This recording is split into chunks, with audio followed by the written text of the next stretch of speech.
Hello guys! Ang aga namin gumising today kasi mag-aasikaso kami nung aking SSS. Yung SS ko kasi is yung SSS ko pa rin before. So single pa rin yung nandun.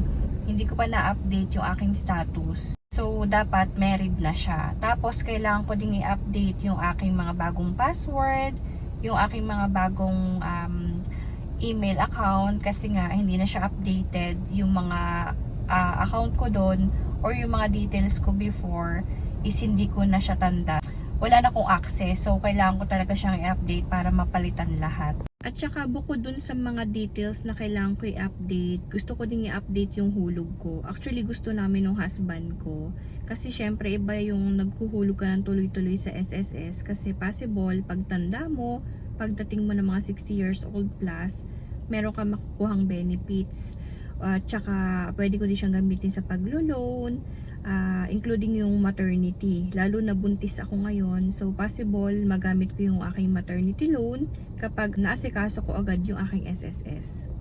So umalis kami ng bahay mga 6:30 AM na siguro. Tapos nakadating kami mga before 8. Grabe, ang dami ng tao. As in, puno na talaga siya.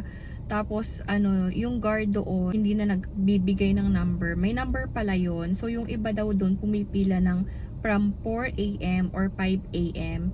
Tapos nagpapalista na or kumukuha na sila ng number. Kaya kung dadating ka doon ng mga like 7 or 8, yung iba talaga hindi na nakakakuha ng slot. Kinabukasan na babalik.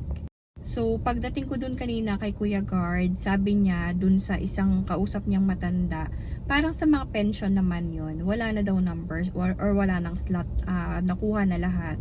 So kailangan na nilang bumalik tomorrow. Mabuti na lang yung sa akin, yung sa pag-update ng status, meron pang available. At saka siguro nakita niya na buntis ako. So yon, binigyan niya ako ng number for priority lane. So yun lang yung advantage kapag ganitong mga buntis tayo kasi napa-priority tayo. So okay naman doon sa SSS kasi talagang pag priority lane ka talaga, inaasikaso ka agad nila. So pagdating ko doon sa loob, umupo lang ako ng saglit tapos binigyan na ako ng form, then nag-fill up na ako and then maya maya tinawag na ako sa counter.